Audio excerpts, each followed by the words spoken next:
ഈ ഫോട്ടോ നോക്കൂ. രണ്ട് ഇസ്രായേൽ സൈനികർ ഇസ്രായേലിൻ്റെ പതാകയും പിടിച്ചൊരു സെമിത്തേരിയിൽ ഫോട്ടോക്ക് പോസ്റ്റ് ചെയ്യുന്നു. ഗസയിലെ മവാസി പട്ടണത്തിലാണ് ഈ സെമിത്തേരി. ഇതൊരു ജൂത സെമിത്തേരിയാണ്.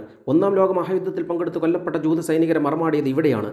നോക്കൂ, 100 വർഷങ്ങൾ പിന്നിട്ടിട്ടും ഈ സെമിത്തേരിക്ക് യാതൊരുവിധ കേടുപാടുകളും സംഭവിച്ചിട്ടില്ല. ശവക്കല്ലറകളിൽ സ്ഥാപിച്ച ഫലകങ്ങൾക്ക് നോക്കൂ, ഒരു പോറൽ പോലും ഏറ്റിട്ടില്ല. എന്നു മാത്രമല്ല, ഫലകങ്ങളിലെ എഴുത്തുകളിലേക്ക് നോക്കൂ, ഒരക്ഷരമോ ഒരു ചിഹ്നമോ മായ്ക്കപ്പെട്ടിട്ടുമില്ല.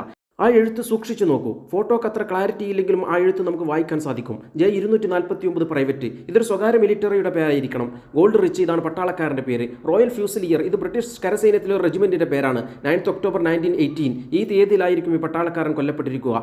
ഏജ് 28. അതായത് 1918 October 19 യുദ്ധത്തിൽ കൊല്ലപ്പെട്ട 28-കാരനായ ഗോൾഡ് റിച്ച് എന്ന ജൂത പട്ടാളക്കാരൻ്റെ ശവകുടീരമാണിത്.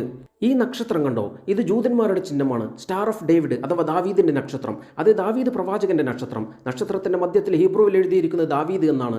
ജൂതചിഹ്നമായി നക്ഷത്രത്തിനോ അതിലെ പ്രവാചകന്റെ നാമത്തിനോ ഒരു വക്രതയും വരുത്തിയിട്ടില്ല.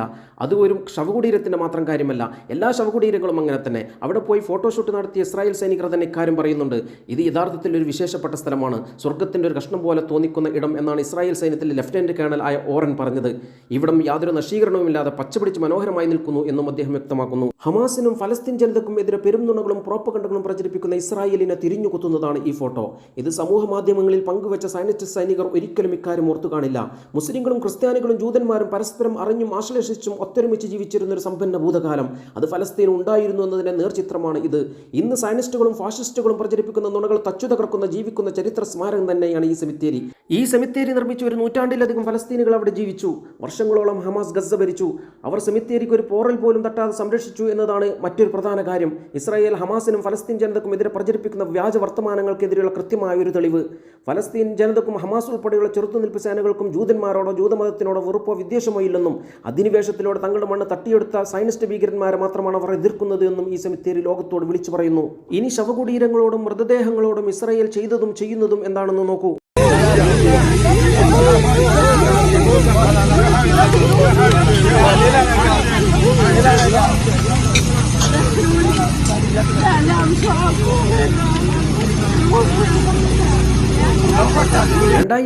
സംഭവിച്ചതാണ് ഈ വീഡിയോയിലുള്ളത്.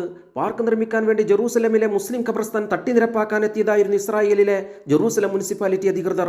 അപ്പോൾ തന്റെ മകന്റെ കബറിടം പൊളിക്കുന്നത് ഒരു ഫലസ്തീൻ അമ്മ തടയുന്നതും അവരെ വലിച്ചിഴക്കുന്നതുമാണ് വീഡിയോയിൽ. രണ്ട് സംസ്കാരം നിങ്ങൾക്ക് ഈ ഫോട്ടോകളിൽ കാണാം. ഒന്ന് മാനുഷിക മൂല്യങ്ങൾക്കൊപ്പം നിൽക്കുന്ന ഫലസ്തീൻ്റെ സംസ്കാരം, രണ്ടാമത്തേത് പൈശാചികതക്കൊപ്പം നിൽക്കുന്ന സയനിസ്റ്റ് സംസ്കാരം. നിലവിലെ യുദ്ധം തുടങ്ങിയതിനു ശേഷവും സൈനിസ്റ്റ് അധിനിവേശ സൈന്യം നിരവധി കബറിടങ്ങൾ തകർത്തിട്ടുണ്ട്.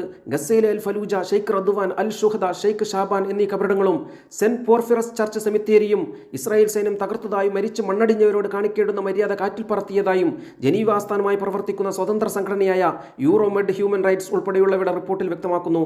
തടവുകാരുടെയും മൃതദേഹങ്ങളുടെയും അവയവങ്ങൾ മോഷ്ടിച്ച് വിൽപ്പന നടത്തുന്ന സൈനിസ്റ്റ് ഭീകരർ ശവകുടീരങ്ങൾ തട്ടിനിരപ്പാക്കാനും അവിടെ അമ്യൂസ്മെന്റ് പാർക്കുകൾ നിർമ്മിച്ച് ആടിത്തിമിർക്കാനും അറച്ചു നിൽക്കുകയില്ല എന്നതാണ് യാഥാർത്ഥ്യം.